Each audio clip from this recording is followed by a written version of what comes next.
This is a very good article. Engineer life. Set up your habit changes so that it's hard to fail. The trouble with creating a new habit is difficult because of the negative feedback, not from others, from ourselves. Why do we eat coonies with buns and ketchup and pizza and ice cream? It tastes good. It tastes good. Why do we want 10 light beers? They taste good. It feels good to have a few. But what's the payoff? Because then the next day you're going, ooh, should I really have had that pizza and ice cream? Then you beat yourself up. The payoff for creating the good habit has to feel better than doing the bad habit. There might be some withdrawal pains. There's mostly withdrawal pains from a true addiction like smoking. There's a nicotine addiction, crack, alcohol. There's withdrawal. But I challenge them. I do think there's a withdrawal from eating tons of carbs and pizza and ice cream to cutting back.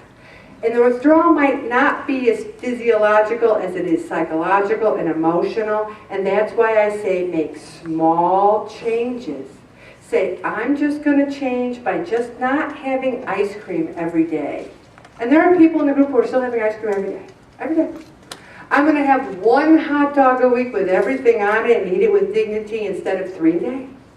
I'm going to eat my hot dogs without a bun for a week. Small changes. It feels good to run a 5K and finish. I wouldn't know. I've never done that. But you know what? I could walk a 5K.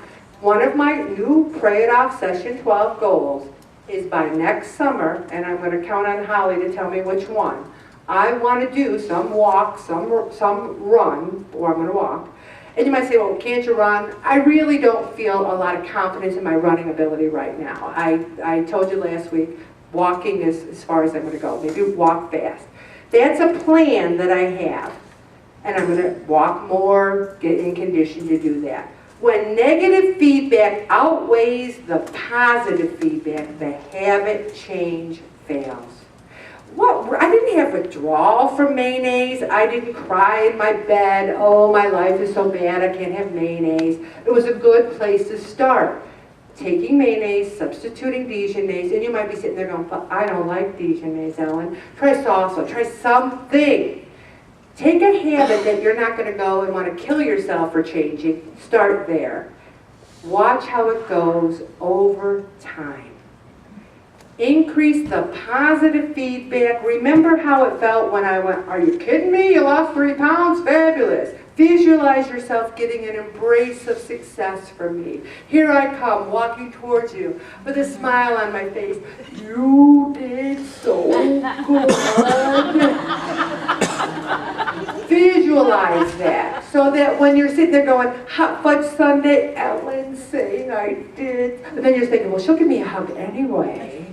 She'll encourage me.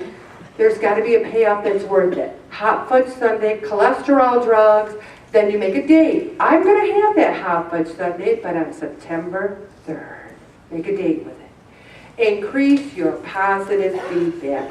I have no guilt about getting my nails done because it's my reward. It's my reward for doing Pray It Off. It's my reward for being vigilant.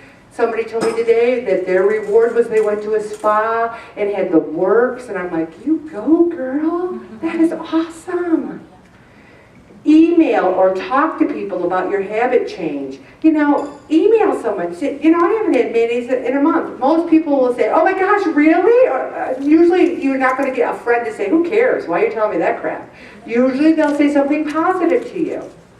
Blog about it. I have a blog. You guys can have a blog. Guess what? They're free. Holly has a blog. A lot of people have blogs. And you say, I'm going to start my own blog and I'm going to track my success and people can see it. You're accountable. Also, healthy treats. Some people say, Ellen, I just can't give up my evening snacks. Who had watermelon last week? Is it to die for, you guys? Come on. If I were to tell you, you can't have ice cream, cookies, cakes, but every night have 2 cups, 3 cups. Eat the whole watermelon. Wouldn't that be a snack at night? I'm not saying if you're having a peach, well, instead I can't have my peach. Do you really think I'm talking about peaches, everyone? No. We need to have the payoff be better than what we're getting the payoff. My payoff for being in control last weekend felt so, I enjoyed it. It was wonderful. I wasn't out of control. I felt the payoff was far better than any kind of, thing I would have gotten. And we celebrated a birthday, we had chocolate chip cookie cake, we had cupcakes. What else was there, honey? Brownies. Brownies. All kinds of chips and dips. Chips and dips. And I had none. And I wasn't over in the corner going, and I wasn't going, look at me, everybody. Do you see me eating that cake? Oh, no. I just had the fruit.